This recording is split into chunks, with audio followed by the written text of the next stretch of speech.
এর আগের ভিডিওতে আমরা জেনেছিলাম যে ভারতের সংবিধানের জন্য ব্রিটেন, আমেরিকা, আয়ারল্যান্ড, কানাডা এবং অস্ট্রেলিয়া থেকে আমরা কোন কোন গুরুত্বপূর্ণ বিষয়গুলিকে গ্রহণ করেছি।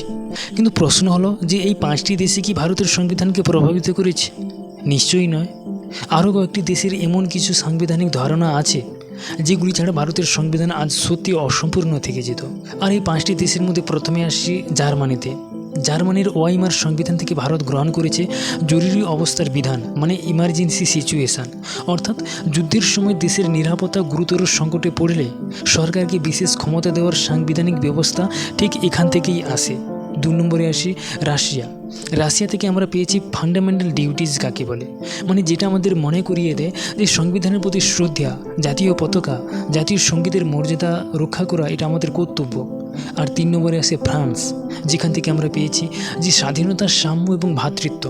স্বাধীনতা, সাম্য এবং ভ্রাতৃত্ব এই 3টি আদর্শই আমাদের গণতান্ত্রিক সমাজের মূল স্তম্ভ।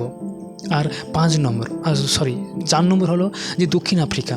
দক্ষিণ আফ্রিকার সংবিধান থেকে আমরা পেয়েছি যে সংবিধান সংশোধনের পদ্ধতি এটা পেয়েছি আমরা দক্ষিণ আফ্রিকা থেকে।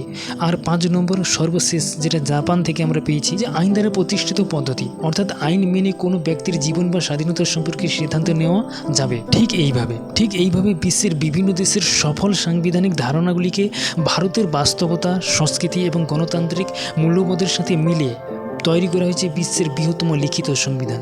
কিন্তু এখানেই শেষ নয়। সংবিধান সম্পর্কে এমন আরও কিছু গুরুত্বপূর্ণ তথ্য রয়েছে যেগুলি আজও অনেক ছাত্রছাত্রীরা জানেই না, অথচ প্রায় কম্পিটিটিভ এক্সামে এই প্রশ্নগুলি বারবার আসে। তাই এইগুলিকে সহজভাবে বুঝতে চ্যানেলটিকে সাবস্ক্রাইব করুন। দেখা হবে পরের একটি ভিডিওতে।